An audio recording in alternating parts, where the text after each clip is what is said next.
Good morning, everyone, and welcome. My name is Ann Kothawala, and I'm the President and CEO of the Convenience Industry Council of Canada. Premier Ford, Minister Bethlenfalvy, Parliamentary Assistant Buyers, and distinguished guests. On behalf of the Convenience Industry Council of Canada, it's my pleasure to welcome you here today. It's great to be on site at one of our local corner stores, who are convenient in good times and essential in tough times. Thank you to Steve Pitts, Nelson Couteau, Joe Morrow for hosting us here. Every year, millions of Ontarians count on stores just like these, an important staple of local communities. Soon, our customers will have even more choice at their local convenience store. We commend the Premier and Minister of Finance for your commitment to provide Ontarians with the convenience they want, while also giving thousands of Ontario retailers and producers opportunities to grow their businesses. Our stores in other provinces have been selling these products responsibly for decades. We look forward to bringing the successes of this model to Ontario, which ensures convenience and choice for our customers and a viable future for our retailers. Thank you so much, and it is now my great pleasure to introduce Minister of Finance, Minister Peter Bethlenfalvy. Thank you very much, Anne, and good morning, everyone. And you know, you've done a great job leading the Convenience Industry Council of Canada, and thank you for being part of today's announcement. You know, it's great to be here in Etobicoke again with our great friend and the colleague and Premier of Ontario, Doug Ford. And of course, he knows this because I tell him my parents live just down the street. My cousin Jane and John live on each side of Royal York, my aunt and uncle, my sisters, my nephew. So big responsibilities here in Etobicoke, and I can't think of a better representative, not only for Etobicoke, but all of Ontario than Premier Ford. I'd also like to recognize my parliamentary assistant, Rick Byers, who's done a lot of work on this file and getting us to where we are today. So thank you, Rick.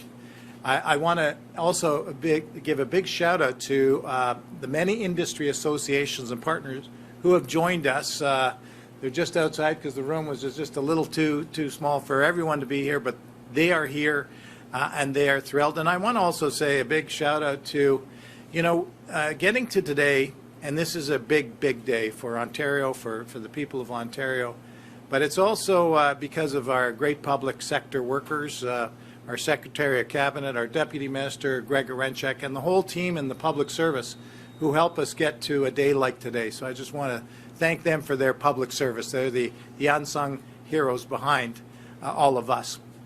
You know, since 2018, our government has taken steps to give people more options to purchase their beer, their wine, and their cider.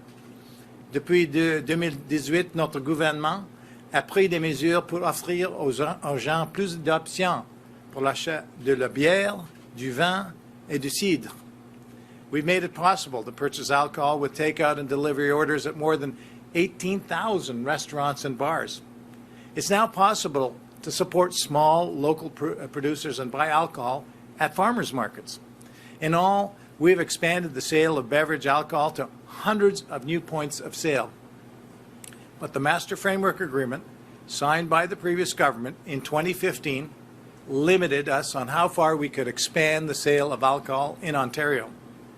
This is because the agreement limited the number of and types of retail stores that could sell alcohol, creating less choice and creating inconvenience for consumers.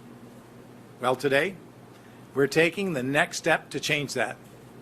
And I'm very proud and pleased that today that we're going to share with you the information that the government has informed the beer store that the Master Framework Agreement will not be renewed after it expires on December 31, 2025.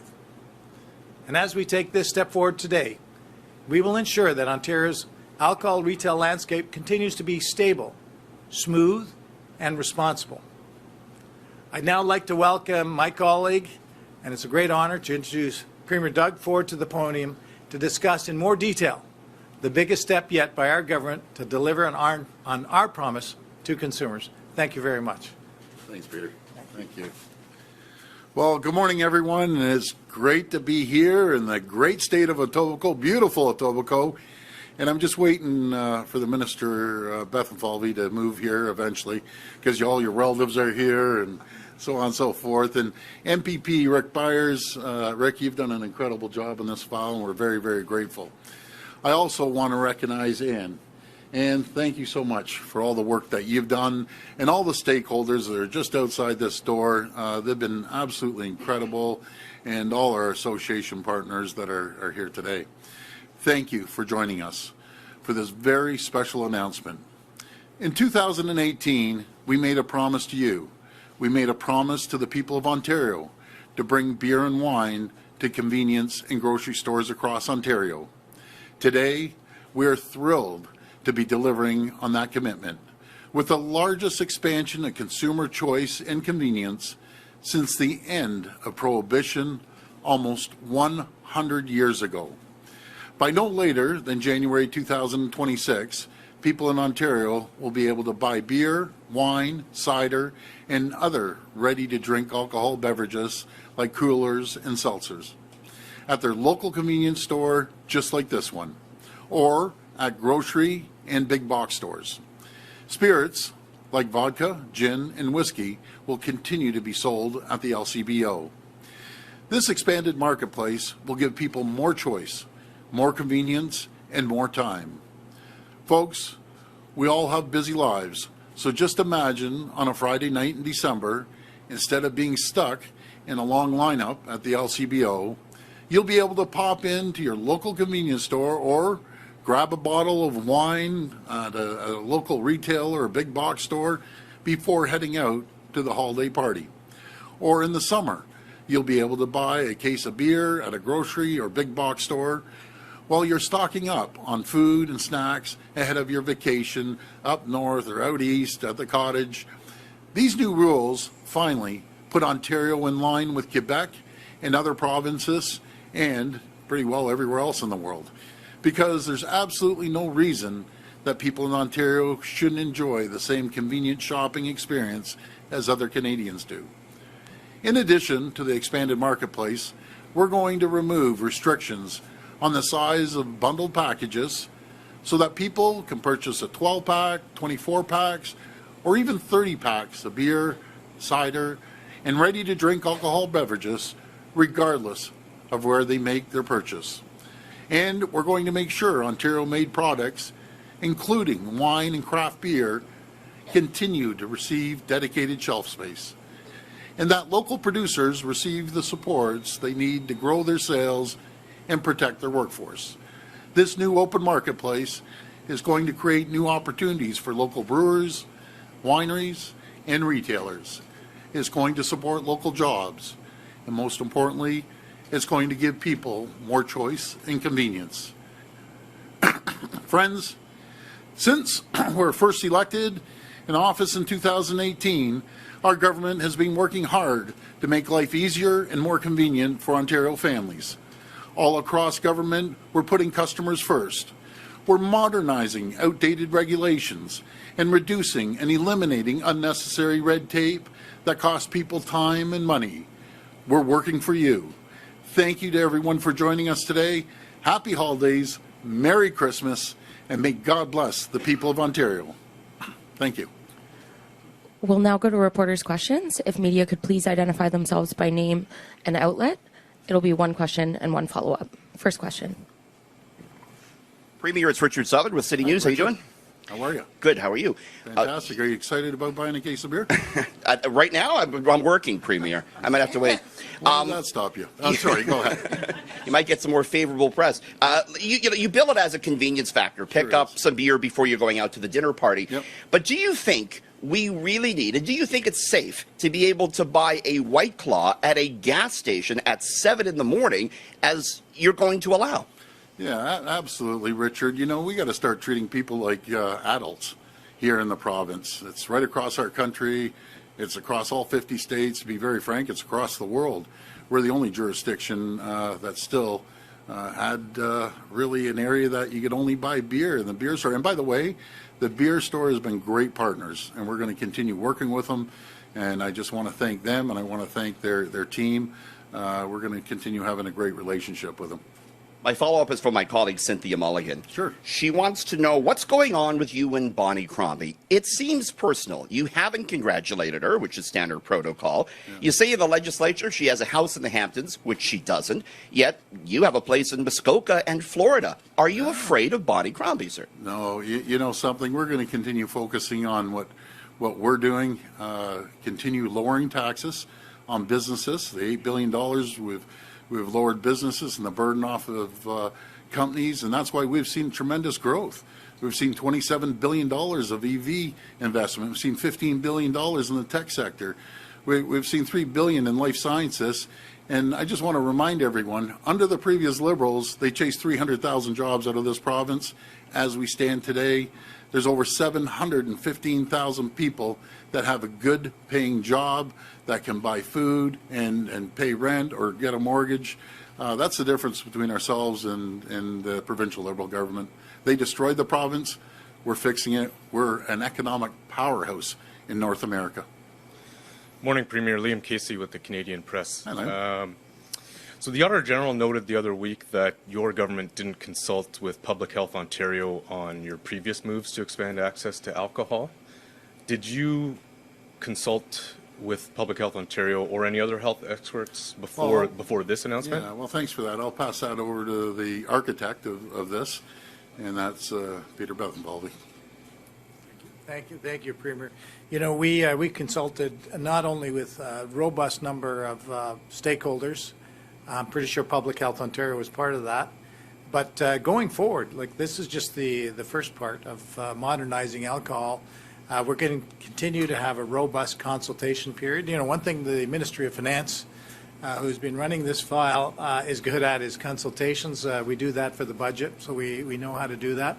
And we're talking to many socially responsible stakeholders because that's very important to us. In fact, part of this announcement is $10 million to help support those organizations because we take social responsibility very seriously. But as the Premier said, I think we've got a lot of experience in this and treating Ontarians as adults, I think, and a track record of responsible distribution and points of sale. This is a good day for Ontarians. Thank you. You know, folks, I'll tell you, this is extremely popular right across our province. Very popular. Premier, there's been a number of major reversals from your government over the last little bit. So how sure are you this decision won't be reversed down the road?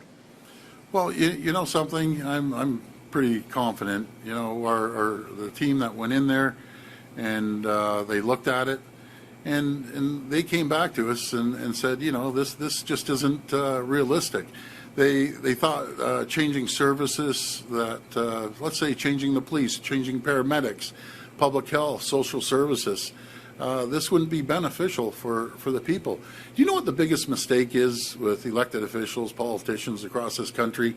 They dig their heels in, even though they know it may not be the right decision, and they move forward. We don't do that. We run it like a business. If you have a business and you don't think you're going down the right avenue, you listen to the people, you listen to the stakeholders, and that's what we're doing. But we aren't getting rid of the bill. We're amending the bill, and services that similar to roads and land use planning, that's going to help us get more homes built a lot faster and more efficiently. So there's not a lower tier government anywhere that I know of that doesn't want that ability to be able to build homes and work with their community. Yeah, hi, Premier. Randy Rath from CHTV. Hey, Randy. CAMH says that increased availability of alcohol leads to more consumption and the related harms. Is the increased sales going to bring in enough tax revenue to cover the increased costs that the healthcare system is ultimately going to have to shoulder? Yeah, well, thanks for that, Randy. I think CAMH does an incredible job. We support them 100%, and I understand their concern, but you know, you can't have all of Canada, all the U.S., the entire world being able to go into a big box store, a retailer, and pick up a case of beer or a bottle of wine, we got to treat our people of Ontario like adults, and that's what we're doing. They have a responsibility to drink responsibly. Don't drive. Take an Uber. Take a taxi. But that's what we're doing. We're actually treating people like adults, and I have all the confidence in the world in the people of Ontario that they're going to be responsible. With the changes to winemakers in the province, do you expect the cost of a bottle of wine bought at a winemaker's store to go down by 6.1% since you're dropping the base tax? Well, I'll tell you, before I pass it to the minister, all the sector is as happy as they could ever be. And they've been great partners, with great consultation that Rick and Peter have done with the sector. They tweak some things, but I can tell you I've never seen that sector smile as much as they're smiling right now. We're making ourselves as competitive, not more competitive, than everywhere else in the country. That's what we need to do. We have to support our wine grape growers. We got to support our wineries, large and small, and I'll tell you, they're very, very happy today. But I'll pass it over to Peter. Yeah, thanks, Premier. Thanks for the question. No one likes taxes, and I think what the wine sector really wants is they want a level playing field. They want a shot to compete. I think that makes all the sense in the world. So this is going to help, and we have a good industry in Ontario, and we're always going to level a playing field where businesses, small business in particular, can compete, and we're always going to fight and defend Ontario businesses. So that's just another example of something that was put in by the previous government that we're saying we're helping them out by taking it away, and they can just choose whether they want to pass that savings on to their consumers or reinvest in their business. Hi there, Alan Hale from Queen's Park today. Hi, Al. Hey, so I appreciate that you are saying the government doesn't like to dig its heels in and you're willing to change course, but Sure. Hazel McCallion was always saying that you need to do your homework, and it really does seem from the outside, at least, that this government continues not to do its homework. You keep making these policy decisions that you seem to personally champion, and then you end up having to reverse them. Like, we have the green belt, we have using the notwithstanding clause, we have all these and now you are going back on the Peel Region thing. So when can we expect this government to start thinking more about how these policies are going to play out before passing them? Yeah, well, first of all, I appreciate the question. Isn't that a good thing that we're open-minded? We listen to people. You name 3 things. I can sit here and name 500 things that we move forward to make it a lot more competitive in the marketplace for businesses to come here. We're fixing the healthcare system. We've seen 25,000 people come off the backlog surgery list. We're building $50 billion worth of hospitals in 50 areas of this province. We've made, opening a business here in Ontario a good thing. I talked to a lot of our counterparts in the U.S., and their comments are, "Wow, what are you guys doing up there? It's incredible." We're eating their lunch, to be very frank, right now in all sectors. And so we're doing an incredible job for the people of Ontario, reducing taxes on the backs of, taking the taxes off the backs of the people. No matter if you ever drive down the street, just down at Pioneer gas station there. Last night I drove by, it was $1.30, 0.4. Just imagine if we didn't take the 10.7 cents off. That's saving millions and tens of millions of dollars going back into people's pockets. The little license sticker tax, we reduced that. We're giving a tax break to the lowest 1.1 million people with the LIVE program. And I could go on and on and on. So it's a good thing. And talking about my good friend Hazel. We had a discussion many times about this, but I'll tell you something about Hazel, and you can ask, be it her son or family or good friends. If we sat down and I said, Hazel, taxes are going to be in double digits. It's going to hurt the people of Mississauga. It's going to hurt the people. And by the way, she was just as popular in Mississauga as she was in Brampton and Caledon. She'd say no. But what she would be in favor of, making sure that the lower tier governments, be it Mississauga, Brampton, or Caledon, have the ability and the authority to get shovels in the ground and start building and building homes. You know, you look at Hazel, she built Mississauga. And the last thing Hazel McCallion would ever want is to increase taxes. That's the last thing. And that's what we're doing. We're listening to the team, the folks that we put in there to review everything, and they've come back and given their suggestions. Wouldn't it be terrible if I ignored that, dug my heels in? That'd be the worst thing to do. Okay, but it seems like you keep putting out these policy ideas that people point out to you beforehand are going to have problems, and then you recognize it afterwards. Like, so you're talking about that you're bringing legislation next session about to help landlords get rid of professional scammer tenants. Now, can we be confident that this legislation will be completely thought through? And not something that needs to be reversed after landlords use whatever you're going to propose to cause mass evictions? Absolutely. And do you know what I'm going to do? I'm going to ask my team to send over the binder that thick of all of our accomplishments to make Ontario greater and better. And we'll run through it, because there's literally hundreds and hundreds of items that we've made Ontario better. It's as simple as that. And we're going to continue making sure that we have gains moving forward. And you look at, and these are pretty good numbers here. We have created more jobs in Ontario, double the amount, than all 50 states combined. I'm going to repeat that. We've created more jobs in Ontario than all 50 states combined. We are an economic powerhouse, not only in North America, but around the world. And we're going to continue being the leader. Hi, Premier. Mike Crawley from CBC. Hi, Mike. I've heard it reported that you don't actually drink alcohol yourself. Could you? No.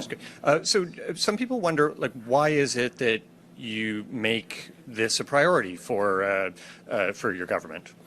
Well, you know something, when we make a promise, we like keeping the promise, and we want to make sure that we're in line with everyone else in the world and across Canada. Being able to go into a store, you're buying a steak, grab a bottle of wine, and go home. That's a good thing. And we know it's a good thing. We've talked to a lot of people, a lot of stakeholders. This is a real positive announcement that we're finally, getting in line in this time and age that people can actually be responsible and buy a bottle of wine. Do you remember the days? Now I'm aging myself. The younger folks won't remember this, but Mike, you're up there with me. Do you remember the time you'd go in with your parents and you'd sign a little slip and you'd slide it through to the person at the LCBO? All the booze was hidden. It's unheard of. Remember the days, folks, that we could not shop on a Sunday? You know, these are the changes that we're going to make, and just make it more convenient and really be like the rest of the country. And I heard your answer about Hazel McCallion and how Yes. she would, not appreciate a tax increase. Yeah. But do you feel even maybe a tiny bit guilty that you're breaking a promise you made to her after she died? No, not at all. We were best of pals. And I knew Hazel very, very well.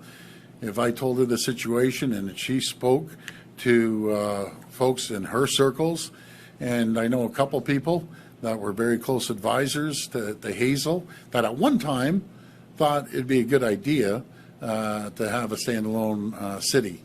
But when you say we're going to hurt public health, we're going to hurt social services, we're going to split up the paramedics, we're going to split up the police, and we're going to raise taxes, you know what Hazel would say? We can't do it. But she would say, give me more powers on a local level, which we're doing, to be able to build homes. And I know that's what she'd be saying. And the other people I've talked to her that have known her very well would say the exact same thing to her, and she'd agree. Hi, Premier. Laura Stone, Globe and Mail. Hi, Laura. Hi.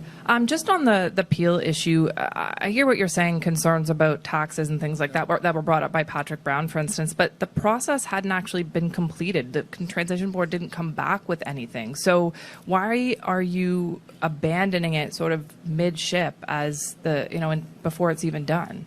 Well, we've talked to the transition team, and I just want to thank the transition team. I want to thank the chair, John Levy. I worked with him at City Hall, one of the brightest people when it comes to municipal issues in the province. And when they recommend not to do something, wouldn't it be the wrong thing to do is you have a transition team and you totally ignore them? But we are amending the legislation. We aren't getting rid of it.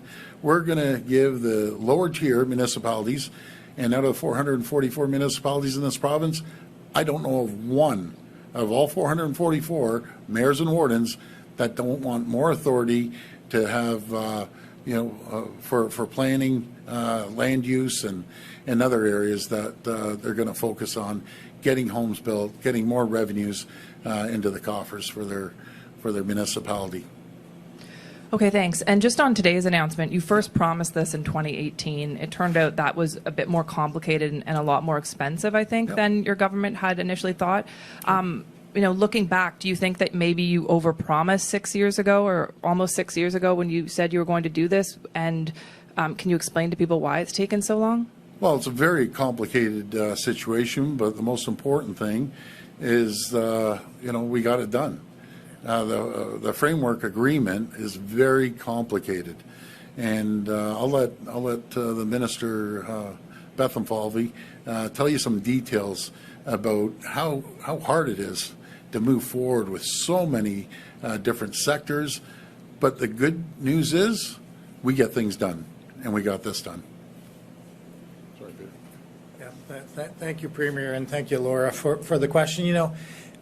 It is complicated for sure, but this is a big win and big day for all Ontarians. As the Premier said, the many industry players that have been asking for decades, in some cases decades, for changes, and had to watch the Master Framework Agreement monopoly for the beer store over 7 years.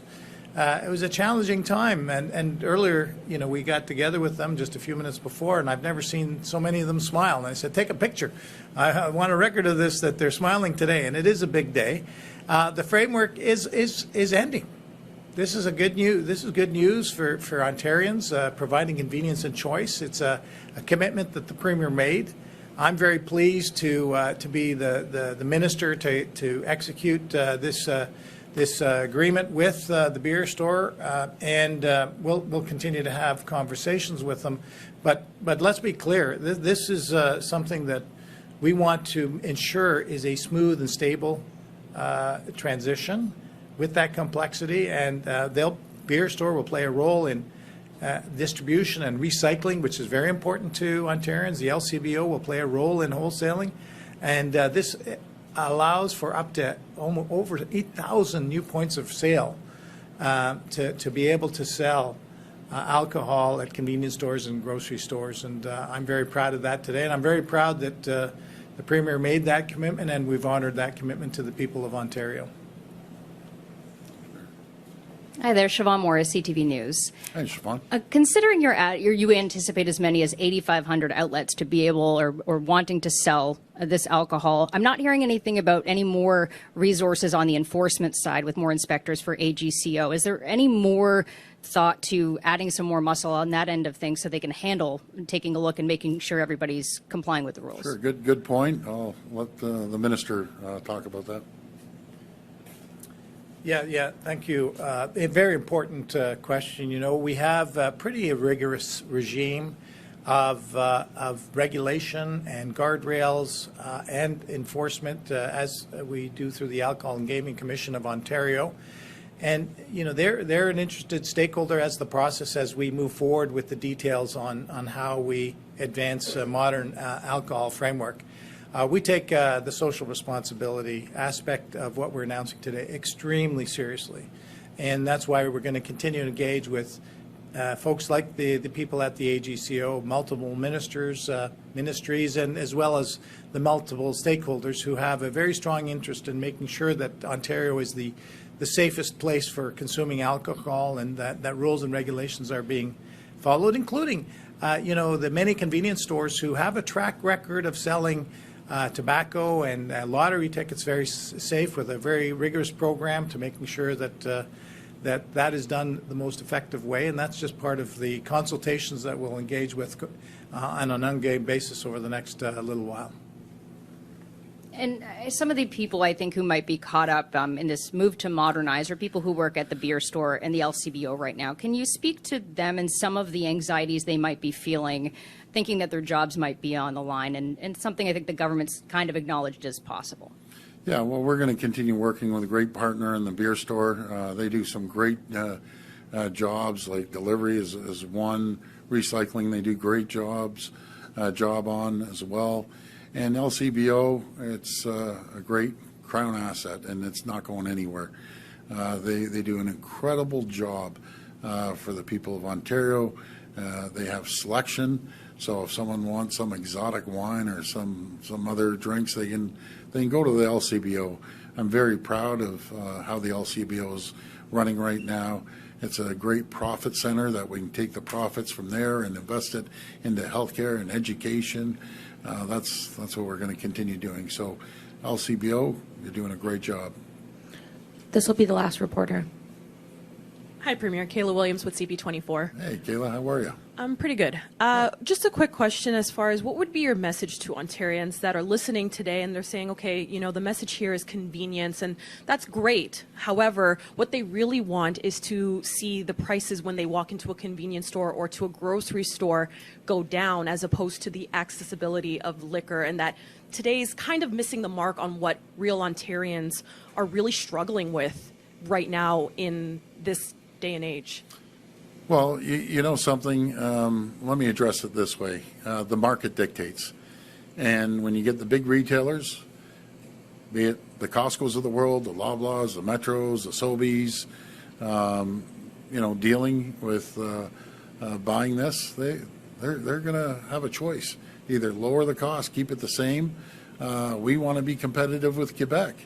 I know many people, including my friend Peter, that goes to Quebec, visits people there, and guess what? He can go into a Costco and get a case of beer a lot cheaper than they can in Ontario.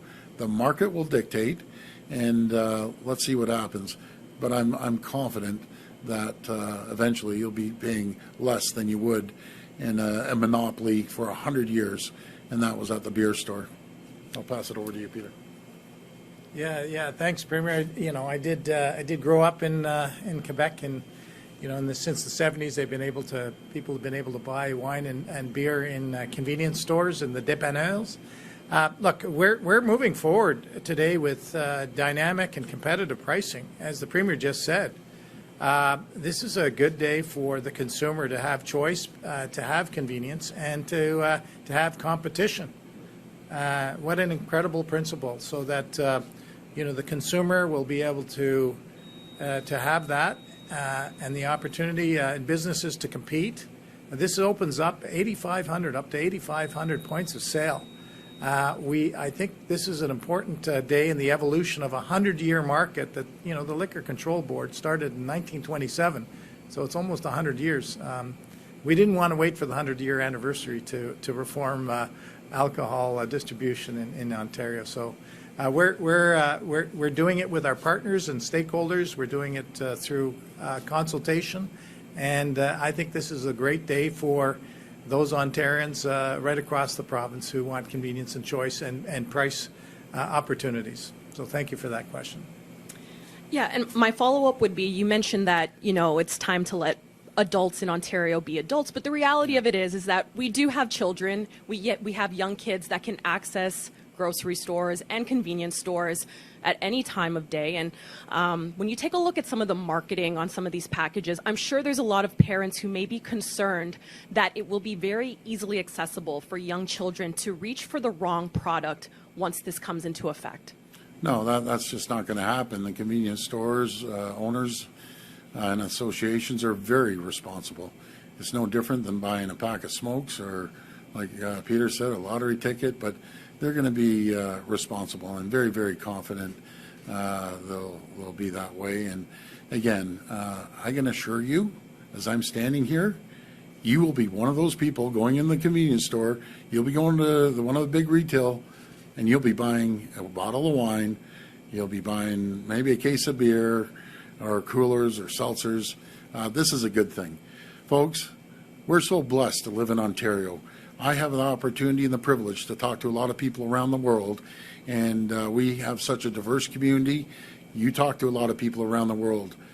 We are so fortunate to live in the greatest jurisdiction anywhere, right here in Ontario. We're moving in the right direction on the economy, on putting money back into people's pockets, of attracting new opportunities and new jobs right here in Ontario.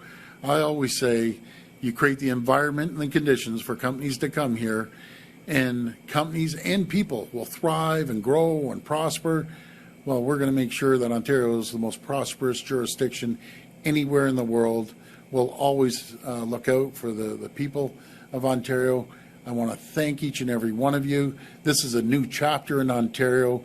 It's fantastic. And again, I just want to thank everyone, all the stakeholders involved, and yourself, and obviously Rick and Peter and the deputy ministers and so on and so forth. And a big shout out to Secretary of Cabinet Michelle D'Emmanuel, true champion, true leader down at Queen's Park. And I'm not a drinker, but I'm tempted to go back there, crack up one of those, whatever they are, ciders, and take a little swig. But I won't do that. I'll do it at another time. Anyways, thank you so much, everyone. God bless you. Thanks.